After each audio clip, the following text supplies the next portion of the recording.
यदि आप एक स्टूडेंट हो और नेचुरलिज्म की एग्ज़ाम की प्रिपरेशन के लिए थियोरेटिकल वीडियो सर्च कर रहे हो तो ये वीडियो आपके लिए नहीं है।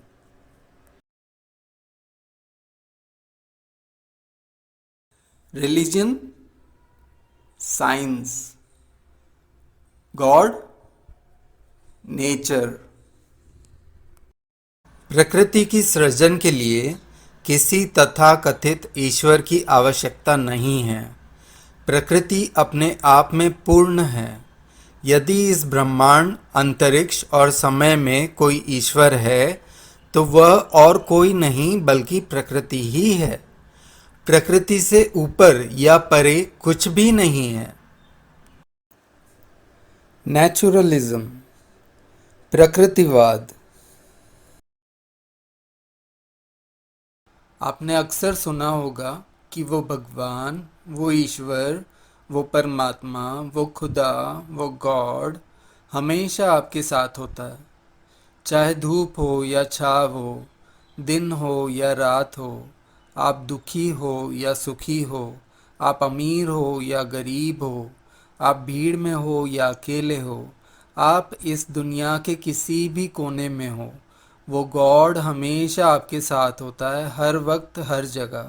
मगर क्या आपने कभी ये सोचा है कि हकीकत में ये सारी बातें किसके लिए कही गई थी? जब एक बच्चा जन्म लेता है, वह पहली सांस लेता है। पहली सांस से लेकर आखिरी सांस तक जो भी वो सांसें लेता है, जिसको हम ऑक्सीजन भी कहते हैं, वह हवा, वो ऑक्सीजन क्या है? वह प्रकृति है। इंसान जिंदा रहने के लिए पानी पीता है। वह पानी क्या है? वह पानी प्रकृति है। इस धरती पे जो भी जीवन है उसको जीने के लिए ऊर्जा चाहिए। वह ऊर्जा हमारे सूरज से आती है, जिसको हम अग्नि भी कहते हैं। वह अग्नि क्या है? वह भी प्रकृति है। इस धरती पे जो भी फूल, पत्ते, पेड़, पौधे, पहाड़, नदियाँ, झरने, समंदर इत्यादि हैं, ये सब क्या है? यह सब प्रकृति है। हमारी आँखों में जो भी विजिबल चीज़ें हैं, जिसको हम मैटर कहते हैं, जो दिखता है और जो ना दिखता हो, जिसको महसूस किया जाता हो, वो सब क्या है? वह सब प्रकृति है। आपके शरीर का एक एक कण उसी बिग बैंग से निकला हुआ अणु है, जिससे आपका शरीर बना हुआ है। इस यूनिवर्स में ये चांद, ये सूरज, ये तारे जो हकीकत में प्लैनेट्स हैं, और ये गैलेक्सी, ये सब क्या है? यह सब प्रकृति है। और इन्हीं सारी पंचभूतों यानी 5 बेसिक एलिमेंट से यह सृष्टि बनी है, ऐसा इंसान सदियों से मानता चला आया है। अब उम्मीद करता हूँ कि आपको समझ आ गया होगा कि वो कौन सा भगवान है जो हमेशा आपके साथ होता है। पानी की हर एक बूंद से लेकर आपकी हर एक सांस से जुड़ा हुआ है भगवान। वो आपके चारों तरफ है भगवान। आप इस बात को मानो या ना मानो, मगर हकीकत यही है कि वो भगवान कोई और नहीं, कुदरत है। कुदरत आपका साथ कभी कहीं नहीं छोड़ती, किसी भी हाल में नहीं छोड़ती। आप कुदरत के बिना जिंदा रह ही नहीं सकते। इस ब्रह्मांड में किसी और प्लैनेट, किसी और गैलेक्सी में भी आप चले जाओगे तो वहाँ आपका रिलीजन वाला गॉड मिले ना मिले, मगर आपको प्रकृति यानी कुदरत आपको हमेशा हर जगह मिलेगी। अब एक पल के लिए सोचो कि आपने एक टाइम मशीन बनाई है। उस टाइम मशीन से आप पास्ट, प्रेजेंट और फ्यूचर इन तीनों जगह में ट्रैवल कर सकते हो। तो आप चाहे कितना भी पास्ट में चले जाओ या कितना भी फ्यूचर में चले जाओ, आपको ये आपके रिलीजन पास्ट और फ्यूचर में मिले ना मिले, आपके ये गॉड आपके पास्ट और फ्यूचर में मिले या ना मिले, मगर आपको प्रकृति हर पास्ट में, हर फ्यूचर में और प्रेजेंट में मिल जाएगा। ये इंसान के बनाए हुए गॉड और इंसान के ये बनाए हुए रिलीजन्स, ये सभ्यताएं, ये सब टेम्परली होती है। ऐसी कई रिलीजन, कई सभ्यताएं आई और चले गई, कई मिट गई। काफ़ी रिलीजन्स क्लेम करते हैं कि उनके गॉड ने नेचर को बनाया है, मगर ये केवल एक थियरी है, एक खोखला दावा है जिसका कोई प्रमाण नहीं मिल सकता किसी भी रिलीजन से। अगर एक भी रिलीजन ऐसा होता जो ये प्रूव कर सके कि उसके गॉड ने ये नेचर, ये सृष्टि वगैरह सब बनाया है, इंसान को बनाया है, तो हर कोई वही रिलीजन अपना नहीं लेता। इस धरती पे करीब करीब 4200 रिलीजन्स है और 7 से 8000 लैंग्वेजेस है।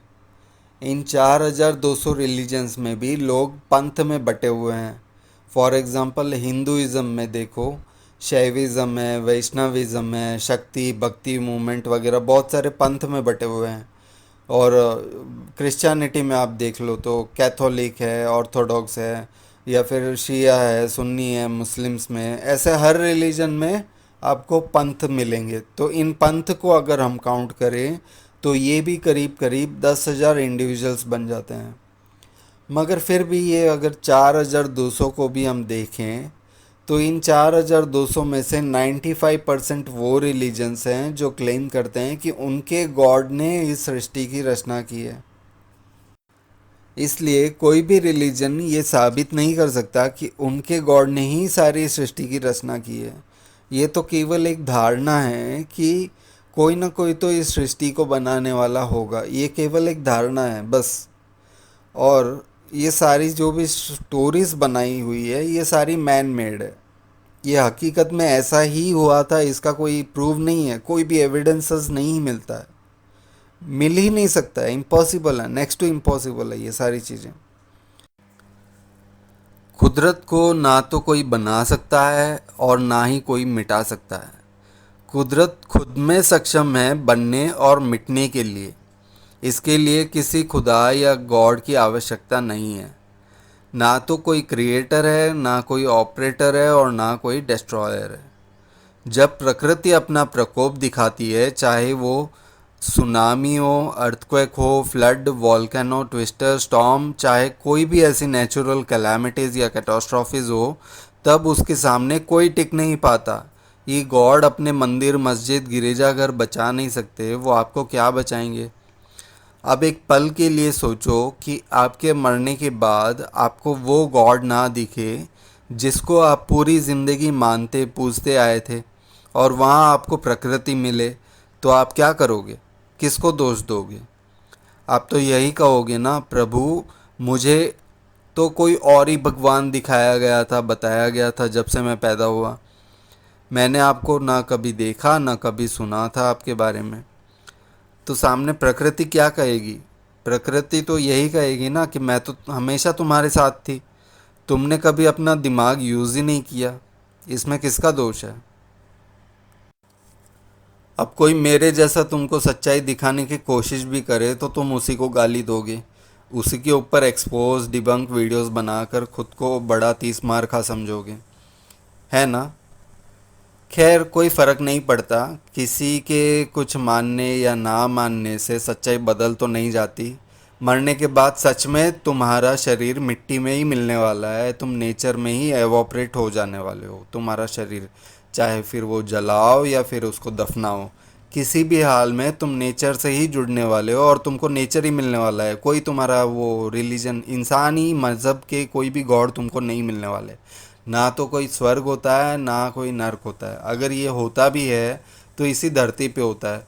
आपने नहीं देखा जानवरों को यहीं पे मरते हुए। ये क्या है, ये नर्क यहीं पर है, स्वर्ग भी यहीं पर है, इसी धरती पे है, कहीं और नहीं है।